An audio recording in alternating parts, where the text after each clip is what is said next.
Breaking news. U.S. President Donald Trump has issued a stark warning to Iran, saying that time is running out to reach a new deal on its nuclear program. At the same time, the United States is moving a large military force into the Persian Gulf, raising fears of a possible confrontation. Donald Trump has warned Iran that time is running out to negotiate a deal on its nuclear program, following the steady buildup of U.S. military forces in the Gulf. The U.S. president said a massive armada was moving quickly with great power, enthusiasm, and purpose towards Iran, referring to a large U.S. naval force.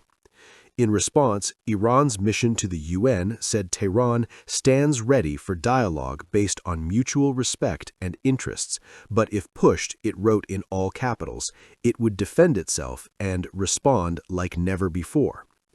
Iran insists its nuclear program is entirely peaceful and has repeatedly denied accusations by the U.S. and its allies that it is seeking to develop nuclear weapons. In a post on social media, Trump urged Tehran to come to the table and negotiate a deal that would prevent Iran from developing nuclear weapons. He said if Iran fails to make a deal soon, the consequences could be far worse than previous U.S. strikes, warning of potential military action. Trump's latest warning follows his promise that Washington would intervene to help those involved in the brutal and unprecedented crackdown on demonstrations in the country earlier this month. Help is on the way, he told protesters, before later changing his tune, saying he had been told on good authority that the execution of demonstrators had stopped. The U.S.-based human rights activists news agency, Aura, says it has confirmed the killing of more than 6,301 people, including 5,925 protesters, since the unrest began at the end of December. Aura says it is also investigating another 17,000 reported deaths received despite an internet shutdown after nearly 3 weeks. Another group, the Norway-based Iran Human Rights, IHR, has warned that the final toll could exceed 25,000. The warning comes as the United States has deployed a significant naval force to the Gulf region, reportedly led by the aircraft carrier USS Abraham Lincoln. Officials described the concentration of forces as larger than previous deployments, ready for action if diplomacy fails. Trump's latest comments on Iran appeared to focus more on the country's nuclear program. Hopefully, Iran will quickly come to the table and negotiate a fair and equitable deal. No nuclear weapons, he wrote on Truth Social. He said the naval force in the Gulf was larger than the one he sent to Venezuela before U.S. forces seized the country's former leader, Nicolas Maduro. Trump added that this force was ready, willing, and able to rapidly fulfill its mission with speed and violence if necessary. Referring to the U.S. strikes on Iranian nuclear sites last June, which were launched during Iran's 12-day war with Israel, the U.S. president warned, "The next attack will be far worse. Don't make that happen again."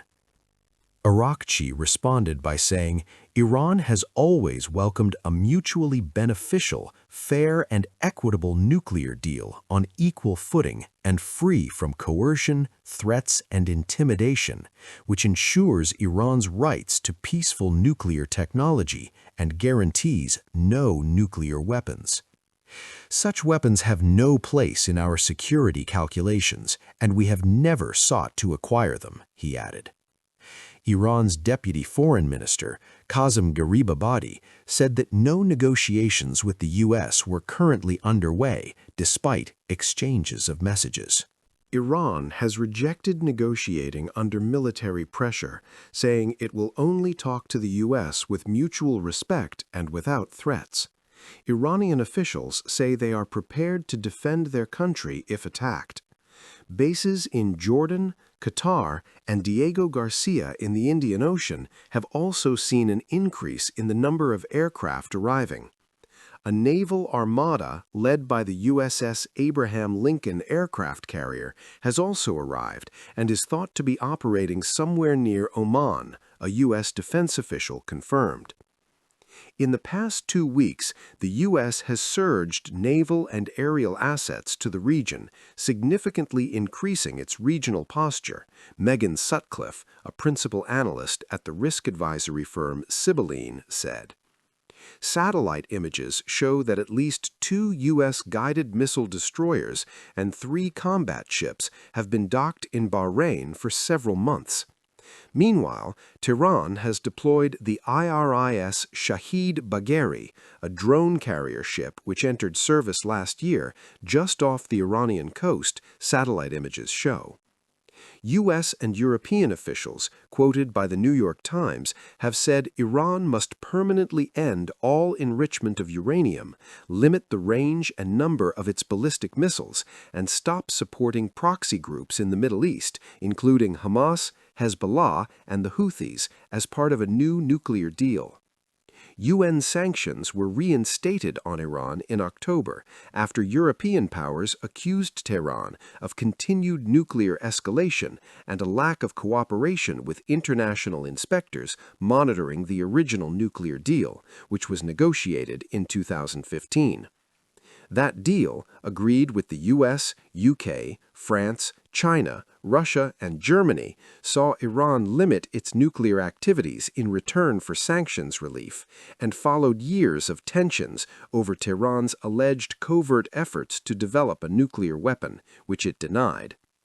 The U.S. abandoned the deal in 2018 during Trump's first term, with the president saying it did too little to stop Iran from creating a pathway to a nuclear bomb, and reinstated its own sanctions, which crippled the Iranian economy.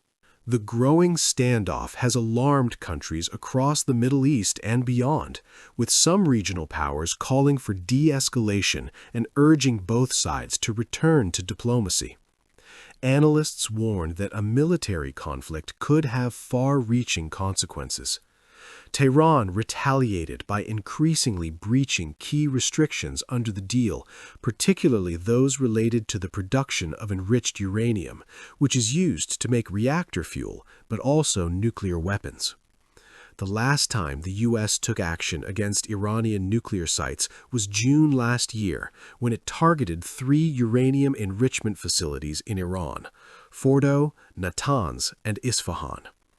U.S. officials then said the operation, codename Midnight Hammer, had significantly set back the prospect of Tehran building a nuclear weapon.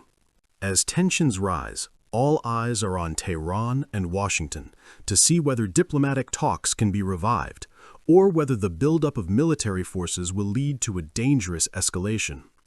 We will continue to follow this developing story.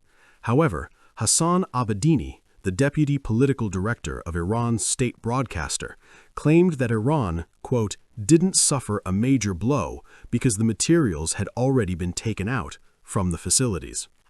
In retaliation to the U.S. strikes, Iran launched missiles on a U.S. military base in Qatar, an attack described by Trump as very weak and expected.